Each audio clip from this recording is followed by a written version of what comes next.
Hey everyone, welcome back to Full Measure Farm. This is the farm update for March 2026. I haven't done so many in the winter because we've been so busy with lambing, but here's a sneak peek at the farm for you guys.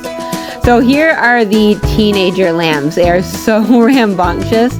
They were born anywhere from the middle of December to like the end of January. Our lambing kind of went in batches this year due to a slight oversight on my end, but we ended up with 37 lambs being born, which was a major record for us. And the moms are all healthy. You can see them chowing down here. That's kind of what they do best, but they're great moms. And the lambs were so happy. I had just opened the fence on this day and they just made lap after lap, running back and forth. So several of them will be selling as registered breeding stock, and they've already gone to their homes, and then the rest are probably for butchering or for 4-H lambs. So the kids, they have had a lot of fun in the snow. They're definitely ready for some springtime weather though, which thankfully we're getting a little taste of now. Simeon was here. He was helping his little brother along, giving him a little push on the ice. Maple syrup has been a record year for us. We actually did less taps than normal. We just ran out of time, so I think we did about 110 taps, but they ran extremely well. We actually put them in right around Valentine's Day and just wrapped up the end of March. So this is a new syrup setup Christopher got for us this year. We found it on Craigslist and got an excellent deal on it. And he modified the firebox a little bit, but it has a front pan where most of the cooking takes place. This is like a warm-up pan here that sometimes will get a boil going. And then we've got like a larger warming tank on the back. That tank is actually where we used to cook all the syrup. So this is a major improvement. So we keep the sap in barrels and we rotate those through and cook it off in the order that we collect it in. So we ran a little bit short on firewood. That took a little bit of our boiling capacity away, but that's something we'll try to remedy next year. Here's our syrup bags on the trees. They're actually hooked to pieces of PVC that Christopher cuts, and he puts like a knot around the bottom, and we zip tie the blue plastic bags to them. They have been almost revolutionary in our syrup setup, and they are so easy to use. So you can see this is the section closest to the syrup shed, and they just kind of continue on through the woods. And it's funny how you really get to know the woods well after you're collecting these things, sometimes up to multiple times a day. Here's some of the finished product. We did tons of pints for the customers this year, and then some quarts also. I've got a few of the seedling trays here in the house, keeping those warm to sprout. I decided to just batch through them a few at a time this year instead of bringing in my huge tray because we're running out of room in the house for that kind of thing.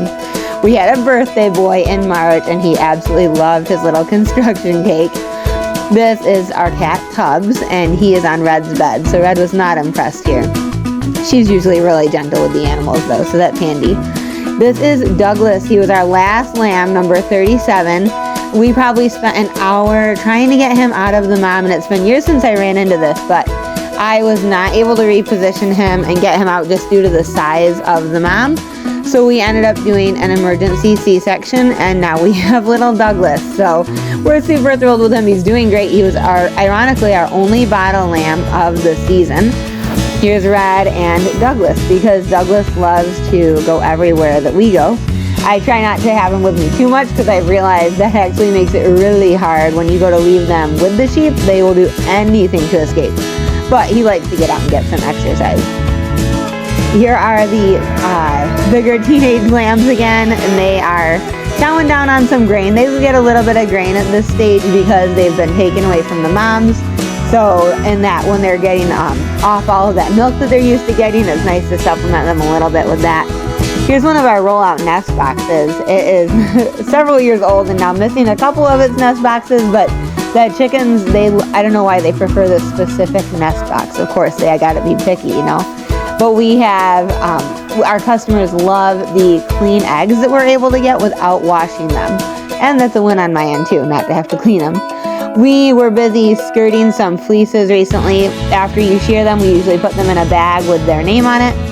And then you have to go through and get all the dirty fleece off of that before we sell it, and we weigh it and measure it and all this stuff. Here's some yummy arugula, and our seedlings are chilling out in the greenhouse here. Bless this greenhouse's heart. It is so multi-purposes. I dry my laundry out there. There's the seedlings, and I've got some wool, getting some fresh air and drying out. I like to make sure it's nice and dry before I put it away in a bag to send to our customers. I'm so glad you guys have taken the time to watch this video. I can't wait to see you guys at the farmers market. It's coming up here in May. I hope you guys stick around, watch some more farm videos. Hopefully I get more of those out as we're getting some more different things going other than just lambing. So click that subscribe and like button, and we'll see you later on this spring.